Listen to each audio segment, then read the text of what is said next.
Hi everyone, Dex here from HUK.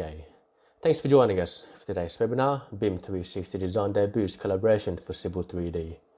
We'll have technical consultant Dean Peterson presenting for us. So we'll just go through about HUK ourselves. We're all about fostering innovation through consulting and training.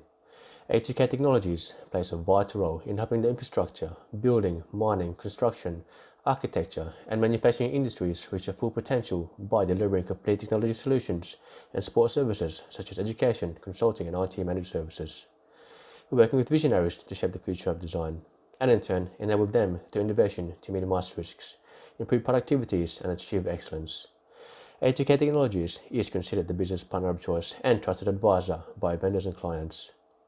We partner with major software and hardware vendors to meet our clients' technology needs. We strive to exceed client expectations by understanding the challenges and delivering solutions through experience and innovation. We work with clients and companies of any size nationally and abroad. Over to you, Dean. Welcome along, everybody. If you haven't met me before, that's my little mugshot. I have a background in civil engineering and actually began in structural a very long time ago.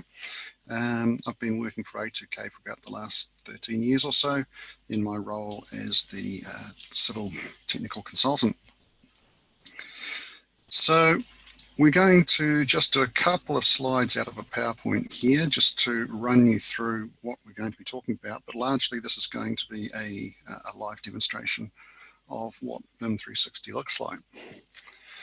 So essentially we've got the whole project scenario of all the different players that are involved in a particular project. That all have to work together, and that's what BIM 360 is designed for, to bring together all the sort of information from the stakeholders and the actual people involved in the construction of a project. So I've got our engineering firm over here, we've got perhaps an architect, we're likely to have probably a surveyor as well, all bringing information together. That's got to go to the engineer, the engineer's information is going to come back into here. Now these probably are all separate servers and places where you can store information on your own particular networks. They're all not connected up usually. You'll be sending information via email backwards and forwards in different directions, swapping files, all those sorts of things. And that's what BIM 360 has been designed to clean up. You've also got, of course, the contractors are actually doing the work. They're going to need to access that data. They may have their own input that has to come back for questions and referral from information, all that sort of stuff. And finally, hopefully you get to the, once that's all resolved, you can go and start working on the final project. And indeed, you're still going to have documentation going in all directions while the project is being done. So BIM 360, the whole suite has been developed largely focused around the architectural industry. But now Civil 3D in the civil industry has been invited to take part in that as well. So what we are talking about here is BIM 360 design. So let me just change my cursor here a little bit. And so it's this part here, BIM 360 design. And that gives you BIM 360 docs at the same time. Now these other components, we haven't got access to those yet of BIM 360 itself. So we're talking about down through here is what we have access to. Vertically is the components of BIM 360. So for us, we're most interested in this collaboration for Civil 3D in the middle here. And that is actually the link to Civil 3D itself that BIM 360 has. So you'll see, I'll show you in a moment, what we can see of that within Civil 3D. And then we'll go and have a look at the actual BIM 360 components, which are all driven online. So they're all through your browser. And that is the document management part of BIM 360. And that's not just drawings, it's all sorts of different documents. Many different types of documents can be stored as if it was a network effectively, but it's all up in the cloud. Now, as we go through here, if you've got any questions in this little webinar, there is a Q&A button in your in your webinar toolbar. So if you have questions as we go through, if you could put them in there, and if we get some time at the end, we'll go and have a look and hopefully be able to answer some of those for you. So the idea, or just before we move on to the idea, so we've got those two components of BIM 360 we now have access to, and this came in, it started in the 2020 version of Civil 3D, but you really do need to have the updates to 2020. So I think it was about update 2 and update 3 that this really became available. So 2020.3 is what you ideally want to be using. As well as the access to the simple document functions and the design add-ins for Civil 3D. We've also got some project management, and also there is some account administration and things that we'll get into and have a bit of a look in up in BIM 360 that we also get as part of our entitlement when we've got BIM 360 design. So to use this in the civil sphere, you actually have to have a license of BIM 360 design, and that gives you the license to docs at the same time. All right, so that's enough PowerPoint. I'm not going to spend too much longer on that, although there might be a useful slide at the end or two. But let's actually go and have a look at the software. So let me switch to Civil 3D here. And as you can see, I'm actually using 2021 here at the moment. But 2020.3 has the same functionality built into it. And so if you're already using this or 2020, you'll see on the start page, there is a BIM 360 tab on the left here, over there. So rather than just the recent drawings, this will open up and will actually show you all your drawings you've got stored up on the cloud. The projects you've been given access to will show in here, and you've got a folder structure we're working through. Now we're going to have a look at this folder structure in just a moment, but simply you can work through that as if effectively this is looking at a network, and go and open some of these drawings. So the nice thing about it, well, actually the thing you really need about it is if I go and open one of these drawings, perhaps that one, it'll transfer the data from the cloud to my machine if it needs to, or it may already be cached on my machine. Now, if you want to use this, you need to have the desktop connector installed. Now, it's a little, add-on that comes up and will make effectively sync folders on your machine. Now, that little message that keeps coming up for me is something related to my Windows that has goes too slow for this thing to work correctly. It's actually a problem with my machine, but it is an innocuous message. It doesn't actually affect anything. So I've got that drawing open. It's a normal Civil 3D drawing. You know, you can have a look in the object viewer and walk around and all the usual stuff and do all your designs. Everything else, Civil 3D works exactly the same. The only difference is, if we go back to that start menu, it's all being controlled, or it's got extra controls that are coming from BIM 360, which is where this is stored, such as, and the most important thing is this, it will lock that drawing from anybody else being able to use it while I'm using it myself. And that stops overwriting of potentially two people having the same drawing open, one person doing a save, the second person doing a save, and that would overwrite all the previous person's work. So we do need to have that, and that's why I say have the 2020.3 version installed on your machine. 2 might do this as well, but you might as well have 3 anyway. And that will make sure that all the drawings you have open get locked. And when I close that, it will become unlocked for other people to use.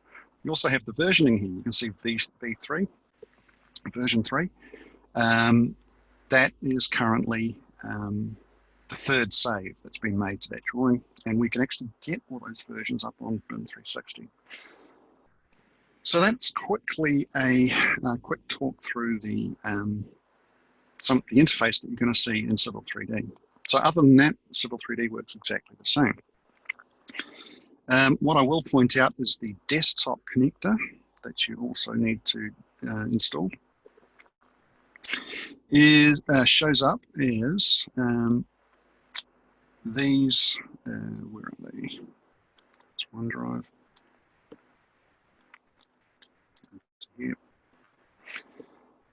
Here we go, these ones here. The BIM 360 folders here. These are, and I've actually got a Teams account there as well. These are the projects that I had access to. So the one we're looking at here will be under A2K Technologies, I think. My project files.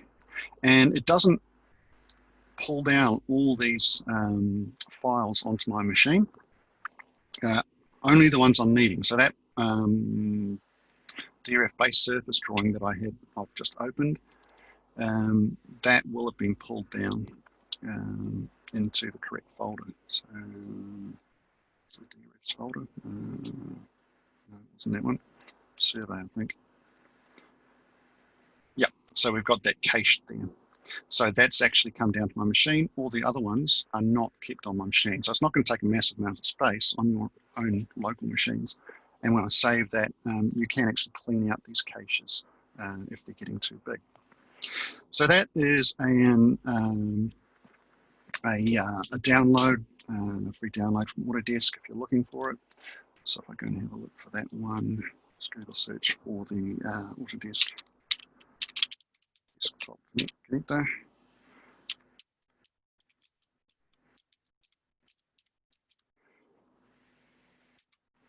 Find it, desktop connector BIM 360 Autodesk. And so if you're using BIM 360, you will need this as well to be able to use your Civil 3D with it. And it's just a simple download and install, and it makes those new folders on your local machine. Okay.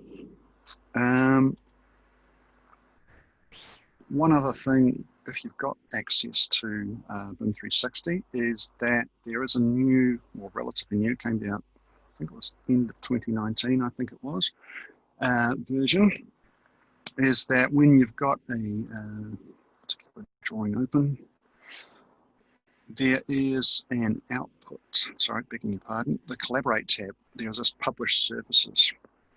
This is made to take a surface that you've been working on in Civil 3D, publish it to a BIM 360 folder, and then it can be consumed by a Revit user. It's always been very hard to get the correct triangulation from a Civil 3D file into Revit. This does a very good job of it, maintaining the actual triangular or triangulation that we have, and Revit will not try and re-triangulate it. So I've done a bit of testing on this, and it seems to be working very well now. So that is an extra capability you get. Now I'm pretty sure you can, if you're invited to a BIM 360 folder by somebody else who has a license of it, I'm pretty sure you will be able to use that functionality when you go publish surfaces. You choose where to save it here, and you'll see in here any folders on BIM 360 you have access to. In fact, you probably need the desktop connector as well to make that work. However, that is a good little function, but that was not specifically what we're looking at in this little webcast, but we may do another webcast on that later on. So I'm going to close that drawing, and it will take the lock off it. And I'm going to save the changes. The locks do take a little while to update, sometimes a couple of minutes. So while that's happening, I'm going to pop that down, and we'll have another look at we'll have a first look, if you like, at what BIM 360 actually looks like. And here we go, that's just saving my drawing. In fact, with that desktop connector, I'll point that out now, you have a pending actions. Close that one. Sorry about that. This is the pending actions of the desktop connector, and I'll get a list of when it's caching or pulling down files and all those sorts of things. So it'll tell you what it's doing while it's doing it. It looks like mine's cleared, so it should have cleared that lock now. All right, so BIM 360 is all driven through your browser. So it's data that's stored up on the cloud, but it's a browser interface. So I'm going to sign in with my username and my password.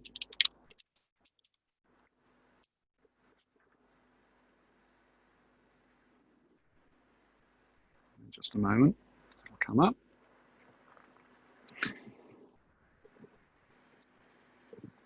And it's effectively a folder system stored in the Autodesk servers, and just going a little slow perhaps because I'm broadcasting this Zoom meeting at the same time. We'll deal with that. And so the nice thing about it, now that we've got the connection to Civil 3D, it works with data shortcuts, and your XREFs can all be put up here as well. And I'll show you that in just a moment. They work exactly the same through Civil 3D as, I'm just going to do a refresh on that because it's taking a while. They work exactly the same through Civil 3D as any other drawings with data shortcuts. So the little blue notifications and everything comes up. Yep, here we go, that's better. But the actual data shortcuts are stored up in here. So I've got a little webcast project I've started up for this. And this is it here. And I've folded in here called DREFs. That's my data shortcuts are all being stored in there. And I've got one for my XREFs. And that's just got an image file in there currently. But we've got all sorts of other drawings going on as well. And they've got a pipes drawing in here. And you're simply navigating through these folders. This is my particular design drawing. As you can see, this can contain many, many different types of documents. So I've got a PDF here, Word documents go up in here, it's JPEGs obviously, drawings, that's a Revit file, they can all go up into here.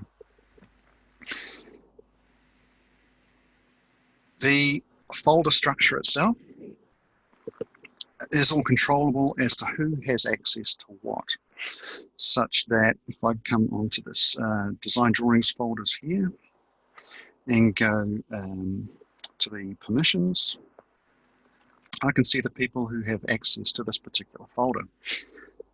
Not only do I get to see that, we see that why they have access to this folder. So this person, Jay, has been given access to a higher level folder, and that's why it's inherited his access to this. But I can then go and say, well, actually, it may be inherited, but I'm going to give him different user permissions in this particular folder. So what we can do is say, well, okay, now I want to give him view only rights in there. I'll beg your pardon because it's inherited, it's not going to let me change it. I'd need to change the higher level. Let me try and myself. Let me try Chad. I'm not sure if I'm going to be able to change his either. But if I go up to the higher level, I might have given Jay permissions for everything. Yeah, I have. Okay. So we could add another user up here simply by putting in their email address. They would need to be a user assigned to this project, and then we could give them that. But to look at the user permissions, we've got, it's telling us that there, we can't lower it. We've got view only, we've got view and download, so they can download files from here directly from your browser into their machine. We've got some for uploading or full editing permissions. They can download or upload their own files, but they can also edit files that are up on here. Is sort of the full permission. The folder control is they can create their own folders as well. So if you've got people from a different company who you want to be able to see your files while you're working on them, put them as view only. And that is really the reason for doing this, is that you may have, working on a particular project, as I showed in the first part of the PowerPoint, many different companies that you've all got access to these folders. You might have different folders, for instance, for your surveyor. This might be a surveyor. The surveyor company has access to that, and they can upload and download and edit any files in there. Maybe the engineer does not, and they could be controlled through those permissions. Okay, so the folder structure itself, it's easy to make new folders. You can right click on here and add a subfolder, and we'll call it demo folder, and we go tick into there. And once that's come in here, you can go to your permissions and you can start adding additional people or taking people out of the permission structure in that folder. So it's you know, just basically a Windows folder structure that we're looking at. To talk further, the way that they can, or anybody else can view your drawings, is that there is a thing called the large model viewer, which allows other people to actually see and work, well, not work on, but see your drawings without having the software that created that. As long as it's an Autodesk software, pretty much this large model viewer can open it. So if I just click on that particular drawing, that's the design drawing,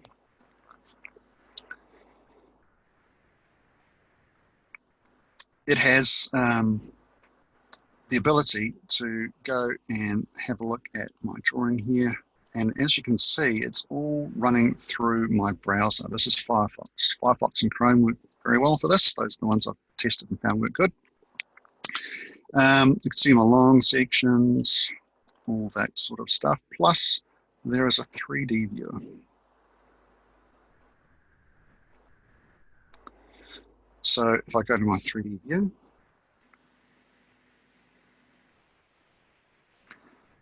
we can actually start working with this. So I'm actually rotating and moving around. Now this may be a little slow and clunky if it's running through the webcast, through my my link here to the web, but it's actually really fast and quite impressive how fast it is, given that it's all running through a browser. For parts that you want to hide, I can select that surface, for instance. I can right click and go hide selected. We'll disappear it. And we've actually got multiple different things going on here. That surface is actually a data shortcut, as are these pipes and structures, and they are all viewable through this browser and really smoothly as I'm looking at it here. I mean, this is obviously just a very small part of it. Very small little drawing, but larger things can also be seen through this large model viewer, such as here we have a Revit model. It's one of the standard sample Revit models. But here's my 3D view, and I can orbit and move around that as well very easily. Now this is not a very complicated one either, but it's all running through a browser, and there's no stuttering at all when I'm looking at that here on a model of this size. And then you've got your 2D views and things show up here as well. So as a repository for all of your information, your drawings, documents, for a particular project, it works very similar to it as if it was stored on a local network, except it's now somewhere that everybody can access. You've also got this versioning. So thinking about it as a place where everybody can access and store their files for a particular project, consider it like the one source of truth. These are the actual drawings that I'm currently working on. I'm working on my design drawing. It's got all the data shortcuts in it. As I work within Civil 3D on that drawing, it will get updated into here, and we'll get version 1, 2, 3, 4, 5, 6, 7. Here's version 7. If I click on that, it shows me and it keeps a record of all those versions. And in fact, more than that, in the background here, BIM 360 is actually storing all of those files. So if I want, I can select one of these. Oops, sorry. Up in here, so I can make copies of them. I can download it if I want the older version that I've, for some reason, I want to go go back to a previous version on my local machine. Again, that's not necessarily sticking with the ethos of one source of truth. What you would probably do is say, well, actually, no, all those changes I've made over the last 3 days, that was a mistake. I shouldn't have done that. You can go make current on version 4 again now, and it would become the current one. And then that would be the one that's visible to everybody in BIM 360, and from which the design would progress from there on, which is excellent. And that's all kept automatically as you save drawings from Civil 3D. So you've got all this versioning, and it also tells you who and when that was changed by. So if it was somebody else that opened my drawing and changed it and resaved it, I'd get a record of that here. And I can query as to why they did that if they weren't supposed to, for instance. We've also got an approval thing here for that particular, version 6 was approved at some point in time, and we'll have a look into that as we go. So there's a whole bunch of other functionality running in the background here as well. We've got some nice functions here for compare versions. So if I click on compare versions, we can choose any 2 versions to compare together. I'm not sure which will be best, but we'll have a go. Version 7 and version 6, and we'll go compare. Now this is very similar to the compare that you have on in plain old AutoCAD on your desktop, but it's now not doing, well, it is effectively doing drawing compare, but it is it's looking at the versions of those drawings which are being stored automatically. So we will start in 2D view and go compare.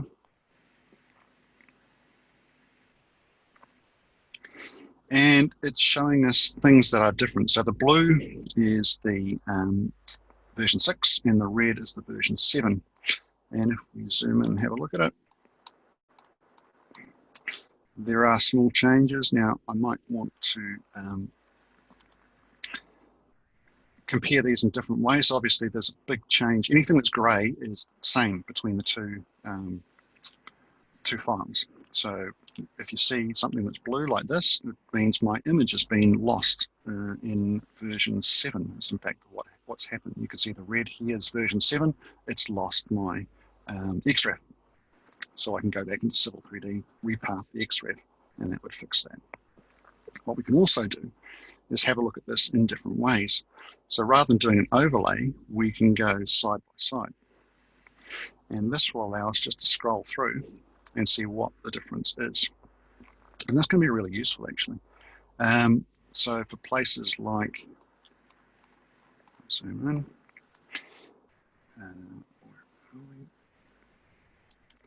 sometimes visually it's easier to pick things up. So I can see there's a bit of a change in my positioning of that sump there at that point.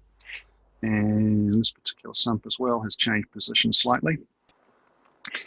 As I move that around, it's sometimes easier to pick it up this way than to pick it up in the blue and red view. Let's have a look at our other ones. They look like they're still the same.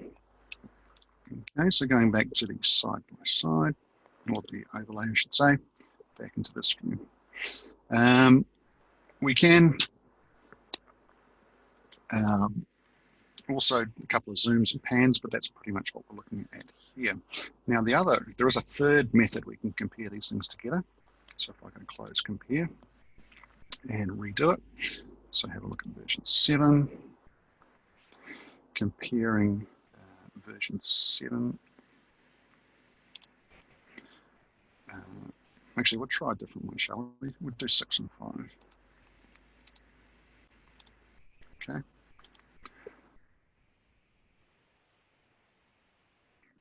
It won't have that big blue image in the background.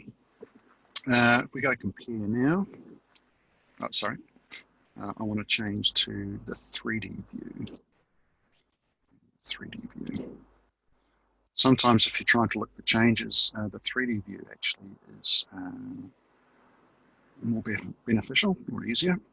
It depends on the sorts of things you pick up, so I tend to use a bit of all.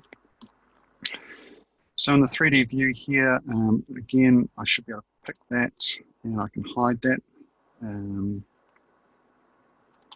there. And the things that have been changed are actually highlighted in the yellow. You can actually select them here. That's the pipe label has changed. That particular pipe has changed, and you get information about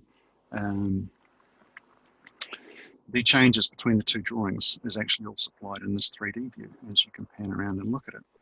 It should also zoom to those locations. So if I have a look at that alignment, yep. So the alignment's changed. The corridor itself, there'll be a change as well. And if you want to see what the change actually is, rather than just saying, well, that's changed, you can change between drawing 5 here, and if I switch back to drawing 6, there's subtle changes in these corners. If you have a look at them, there's drawing 6, is there, and drawing 5 is there. So it's giving you a visual change as well. It should also, if I've moved one of these pipes, for instance, you should be able to pick on the pipe actually in the plan view as well. Yep, it does, jumps to that structure. There's been a change. Let's go and have a look at what it was. There's my structure, and it was out there, and probably the pipes moved as well. Sorry, begging your pardon. That's drawing 5, version 5. It was there, and in drawing 6, it switched out to there. Pick that pipe. In drawing 5, it was there. In drawing 6, it moved out to there. So using all of those three together is a great way to look at changes, and visually, if you're trying to explain things to people, that's very, very good as well. I'll close that compare. So that's the large model viewer. Now, to get access to all of the things I've been showing you so far, to make all the folder structures and apply permissions and things like that, you do need a license of BIM 360 design to get access to that and to use it through Civil 3D. However, you may have stakeholders who are interested or need to be part of this project that perhaps aren't involved in using any design software at all, and don't have a license of BIM 360 design. That's fine. You can invite them to these folders as well, just using their email address. Now I've got an example of that here. I've used one of my other email addresses to load myself up here. DP is a non-licensed user, and simply I invited that user to the pipes folder. And so looking at the rest of the folder structure, they can't actually see any other folders they're not invited to, but they can see, well, I invited them to the pipes, so they're seeing the stage 1 pipes backup folder, and they're seeing the stage 1 pipes drawing itself. And they too can go in and have a look at the large model viewer and see the model in 2D here. So that's just the pipes data shortcut drawing, and in fact this is a data shortcut of the surface into the pipes drawing. But what they can also do is they are able to do markups. So the markups are down here, and they can say, well, you know, actually, it's the person who's designing this. I've already put in a note there. Are you sure you want it around this way? But there is this markups toolbar down the side here. So if we go, I can put a text cloud. I can actually do a call out there if I want. That's where it's going. And I can put in some text there, and I can tell them, what about this one too?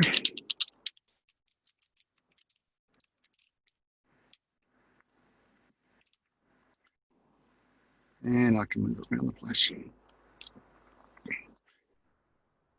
can change the size of it, change the colors, change the line style to be that. If that's, if I want to have all my notes looking the same, for instance, the line thickness, and it's all adjustable. And these markups also get stored up on BIM 360. So this is a user who does not have a license, but has been invited to view a folder. You can save the markup. So as well as that, of course, they can have a look in the 3D view. Markups. Cancel out of there. Just let it finish doing its saving thing. I think it has. Let's go to the 3D view.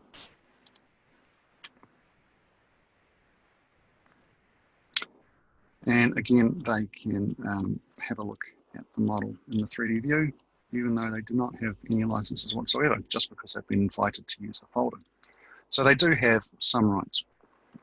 If you want them to be able to make the markups, you do need to give them edit rights to the folder. They can't be just a viewer. All right, and once they've closed that, we can go back to our other user. So the person that's doing the design. And if we go to the pipes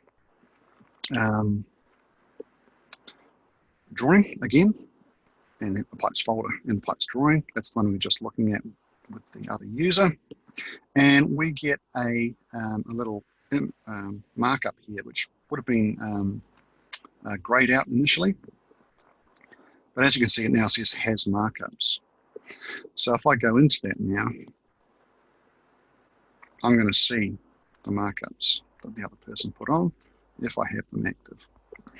So down here, I've currently got them hidden.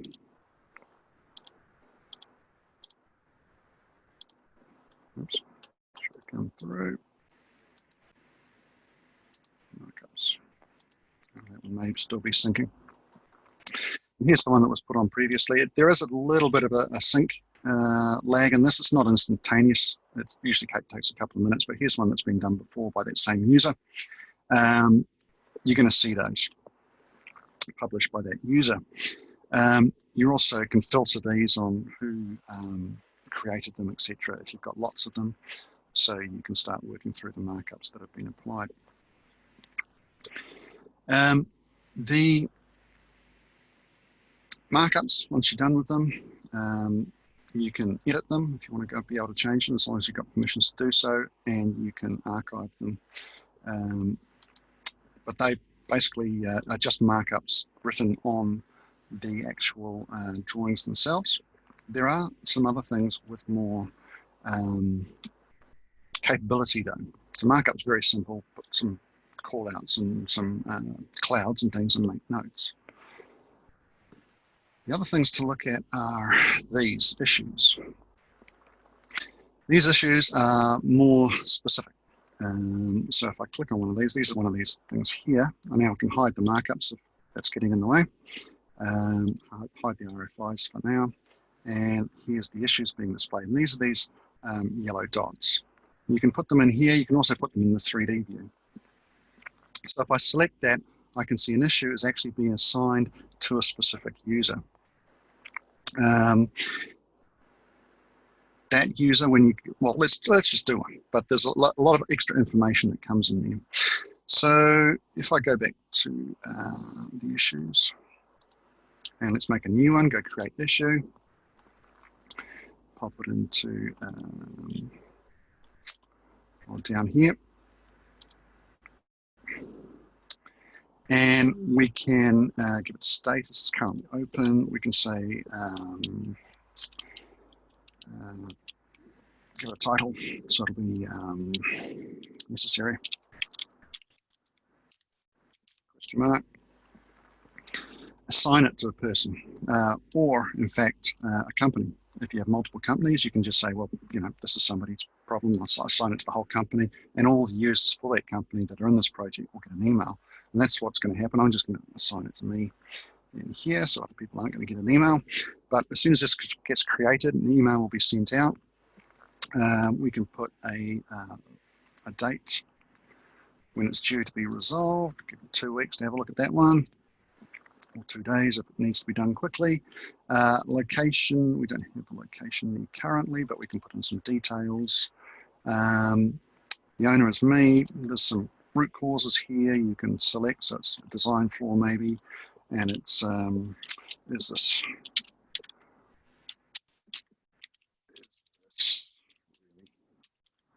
need it, as there's another one further down the hill. We can go create there, and it tells us some new issues being created. Now these issues, once they've been created, here's one on which was made on version 4 of the drawing. Maybe that is being resolved. And again, if you've got the correct permissions, either it's been answered and it would mark differently. And if it's been actually, the answer is accepted. I mean, when it gets answered, an email gets sent back again. Once it's all been accepted, you can close it. Add a comment if you want to.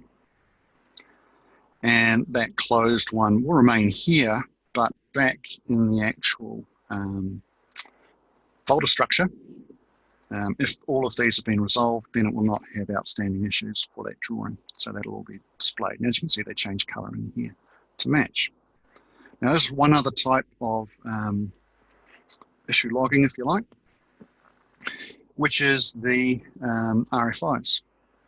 So the request for information. So there's one in here currently. There's this one here.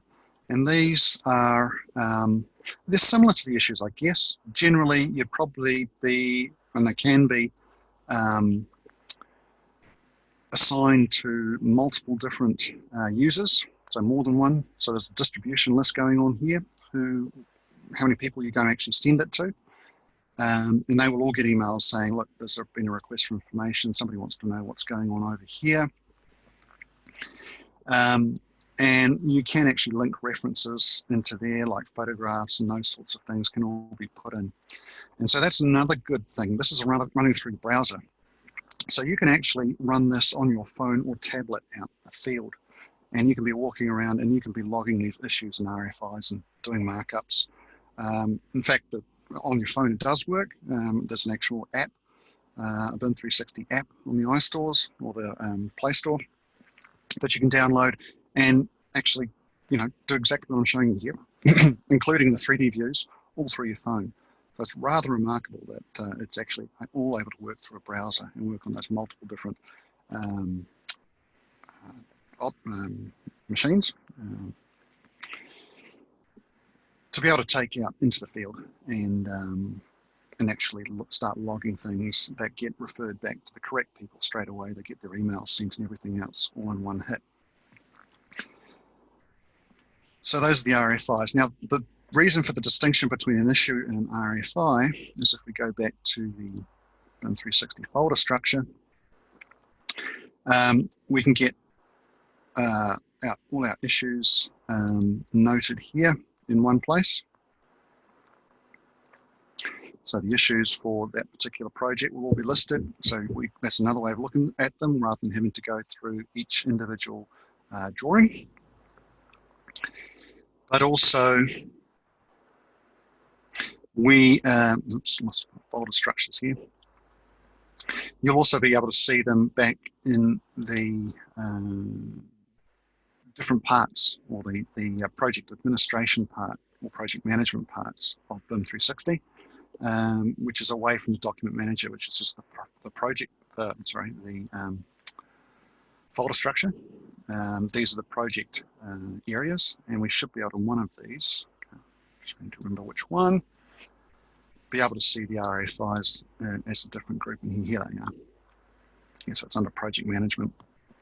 Here's the RFI we were looking at a moment ago. And we can actually go into that and have a look at all those details we were seeing when we were actually looking at the image, or the actual drawing itself. Looks like you can actually shortcut through to the drawing from here as well. So that's part of the structure. The other things that you can do is in those project management components, we sort of don't have a huge amount of time here, so I'm not going to go into those at the moment, but you can set up the reviews and transmittals. So I have set up one in the background here. There's the reviews. So there's one being done already. So I'm not going to show you how to set it up, but I'll show you how to use it. So the idea behind the reviews is that you can set up a chain. It could be one person, you just need to check these drawings before they get sent out as a transmittal. It could be multiple different people that have to actually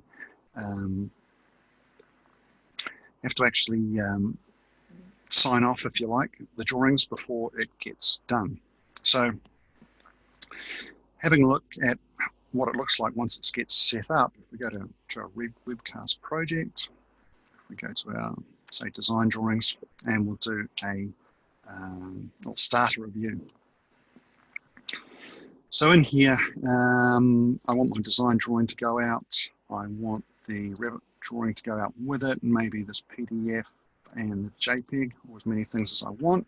I can select, and up in here we go submit for review. It'll show me all those. We can call the review name, and you can call it webcast test. If we want, now I was only able to select drawings from this particular folder. If we want things from other folders, we can go add documents and say, well, actually what we actually want will also be, and that's actually one of the project files there as well. We actually want that pipes drawing too, so I'll tick that on. And that gets added into our submittal.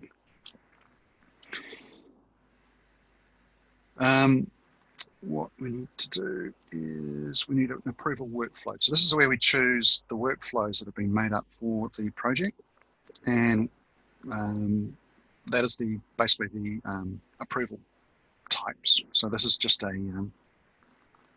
civil document release, I called it, this particular approval workflow. And it's going to copy all of these to a particular folder called approved, which is up in here at the moment.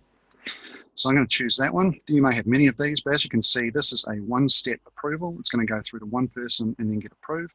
You could have up to 3 steps. You could have multiple people in here that have to approve it. Maybe 2 out of 3 people need to approve it before it goes on to the next step to get the approvals done. When I'm happy that I've got all the documents, I've got the right review process that I want, it's going to save into that folder. I'll go submit, and it will begin that review process, and it will email the appropriate people as well. As you can see here, it's myself as the reviewer, or anybody I have set up in this particular workflow. I can put in a message, note to self,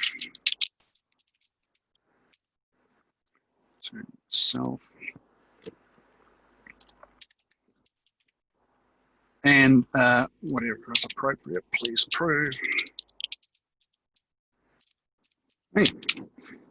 And if we want, we can, at this point in time, add additional project members. A whole bunch of ways you can set this up. However, that will go through and it will become part of the reviews tab here. So here's the new open review. That will go through the review process. It gives a whole list of those here for the person that's the approver. That's me.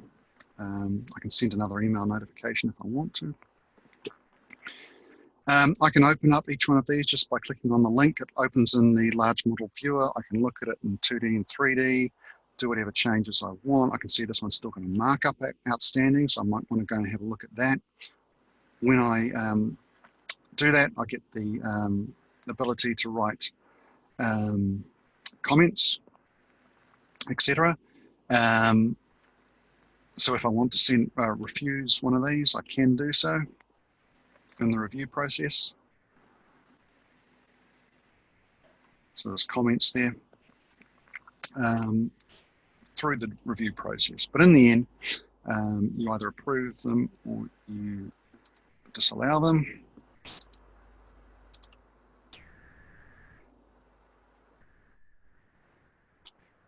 So we start the review,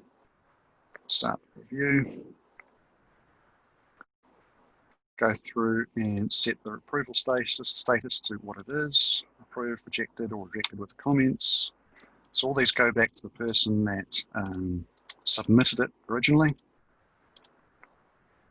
This first person here, the initiator. Once you've done all of that, you can go set all of those. Should give me the ability to submit review. So it's going to submit it. I'm the last person to, there's only one person, me, that needs to do it. So I can write all good, submit. And what it's going to be doing is looking at that review process and say, okay, well, all these drawings, what have you told me to do with them? And in my case, I've told it to make a copy of all of those and put them in the approved folder. So if we go back to the folders now, we should see that all of those files have been put into my approved folder in this project. There they all are. And then we can do a transmittal.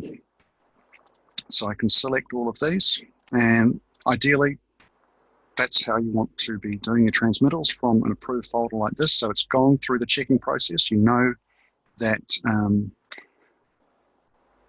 it's all been checked and it's all good to go. It's come through to this approved folder, and so now it can be sent as a transmittal, which is here, create a transmittal, and it will be sent out. And simply, you've got all your recipients you want to put in there. If you want to be BCC or just CC, into the email that's going to be sent out. And it does not send out all these files in the email. It simply sends out the links where they can download them, and they will download directly from this folder out of BIM 360. Okay.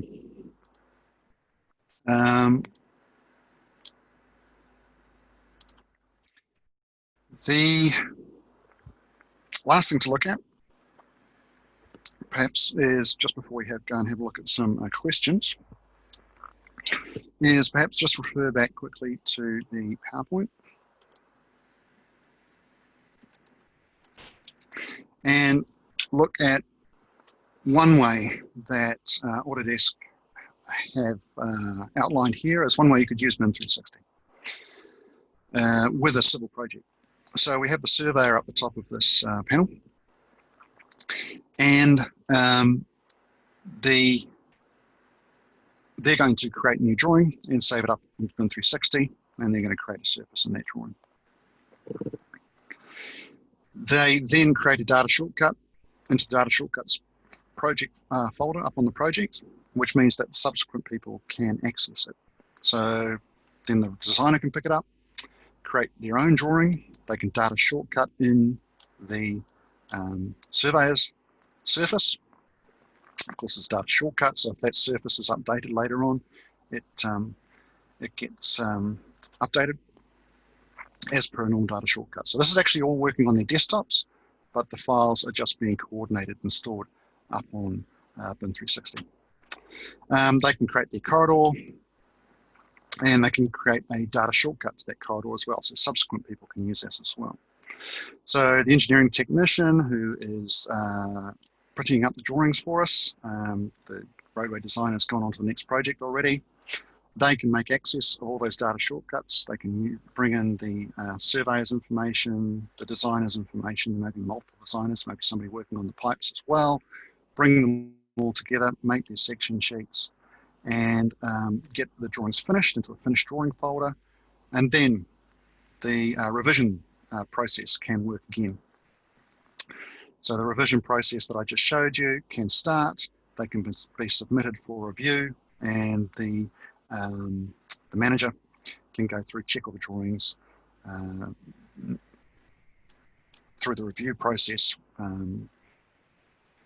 give them the green tick and say they can go out the door, and then we can use the markups and everything else to get that right until he's happy with those, or she, and then they can be set into the appropriate folder, and the transmittals can be sent out, knowing that those documents have all been checked and it's all listed up on BIM 360. And what's more, it's all recorded up on BIM 360.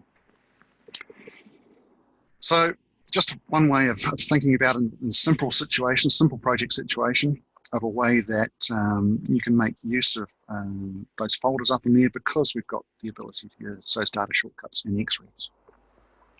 Same project, same way of working as you would probably in the office already, but it's just all being stored up in BIM 360. So as a quick summary, just before we get on to questions, we've got the add-on components into Civil 3D, which I showed at the beginning. So they're built in as part of Civil 3D. We're talking about BIM 360 as a repository for one source of truth. It's all the latest versions of each drawing is being kept up there. We don't have to keep track of those. It keeps track of it itself, and it's the version. The large model viewer, both for people using BIM 360 to see the markups and things that have been put up in there, but also for other people without a license to be able to view and make comments upon the design. Markups, issues, and RFIs, ways of making those issues known. The review process and approvals process, that can be all set up and it's customizable as to how many people need to do your reviews and approvals. And transmittals, once that's done, is all controlled and set up by BIM 360. So effectively the designs are all being done in the cloud. Or the design reviews, I should say, should all being done in the cloud. And all being kept there, and that's the important thing to note. We're not going to lose those. There's a permanent record kept in there. One of the questions that some people ask is, okay, well, how much data can we store up there? It's unlimited. You have unlimited storage with a license of BIM 360 design. You can put whatever you like, as much as you want, just go for it. How they can say you can do that, I don't know, but they must just have to build more servers if it starts getting overloaded. So unlimited storage. And we can access the data from anywhere. So that's talking about using the mobile devices, tablets, phones, etc., to be able to do that design review process, or even just the in the middle of the project construction phase, you can still be doing those RFIs and the issue logging out in the field. So, just before we get on to thank yous for watching, let's have a look at the Q&A questions here. So one question here, wanting to know whether Plant 3D has this capability. I haven't heard that it has yet, though I'm only working in the civil sphere at the moment. Perhaps if you want to give the local E2K office a call, and they'll be able to put you into contact with one of the Plant 3D techs, which will be able to answer that question better than me. Cloud storage capacity, yep, as I said, it was unlimited. Now, as to the other question that many people ask, and that's just kind of alluding in that direction as well, how secure is those drawings up on the cloud? Now, the actual drawings themselves, all this data, is kept in the with the same security, or it's actually in the same server location as all the Amazon servers. So it's a pretty high-level secure environment that's all kept in. There are other caching locations around the planet, apparently, but they don't keep your whole files. They're just partial files that the internet uses while it's transferring data between yourself and the Autodesk servers. So as far as security goes, they're very secure. Now, that may not be enough for things like Defense Department requirements, but for anything else, I mean, they're the same Autodesk servers that have been being used probably for the last, it must be about 6 or 7 years, that people have got used to using. That's where they're all kept, the standard Autodesk secure servers.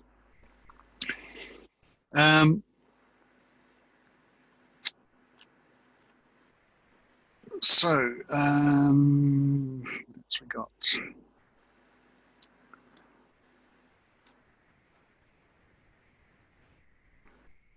Question about the Revit file. That was only a little one, and yes, that's all I had to work with. They won't necessarily move it as smoothly if they're a very big file, but they will still work. It'll just be a bit bumpy. It'll just won't rotate super smooth. You actually got, when you store your InfoWorks files, and they're a similar size, through the viewer. It does take them a little while to load, probably a couple of minutes to load, but the viewer actually works quite well with them. In terms of rotating and moving, it actually turns off some of the textures while you're rotating, and then once you stop, it just loads the textures it needs. So it's quite good in terms of being able to handle large models, and that's why it's called the large model viewer through a browser. Quite impressive. Other things, some of these things I've covered already. Yeah, there's a question about when reviewing, you can see the markups, obviously. Can you edit it? Yes, they're still all editable and changeable, and you can go and find the person. You got the name of the person who put that in there. You can, in fact, if it's just a markup, it's going to be harder to trace, but if it's an issue that's been raised, you can start entering into the conversation for that particular issue, providing an answer, and then if multiple people can provide answers to a particular issue, if they've got permissions for that particular folder.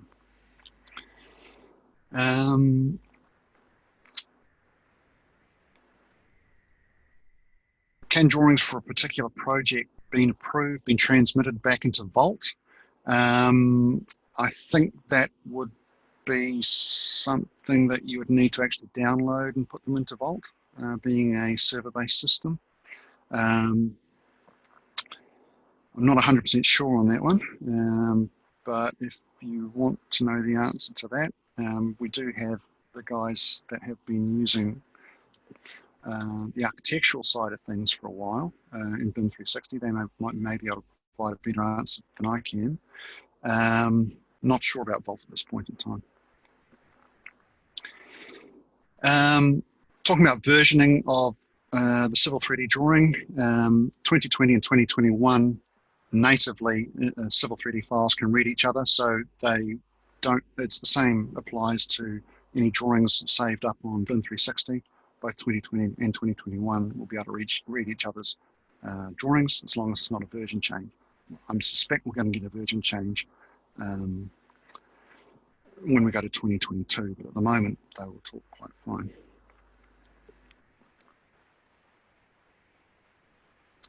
Something asking about file formats that can be stored up on BIM 360.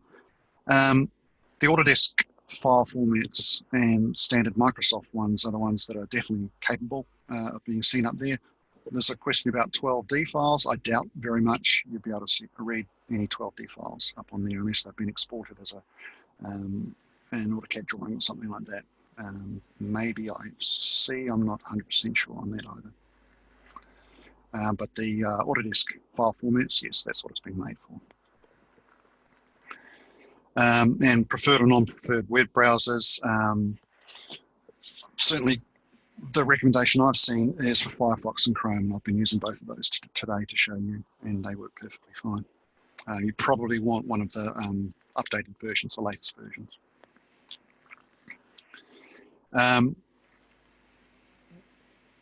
Somebody asking about when would there be an Australia-based server? That's unlikely. I would say that the server is always going to be in the States because that's where they can maintain the security.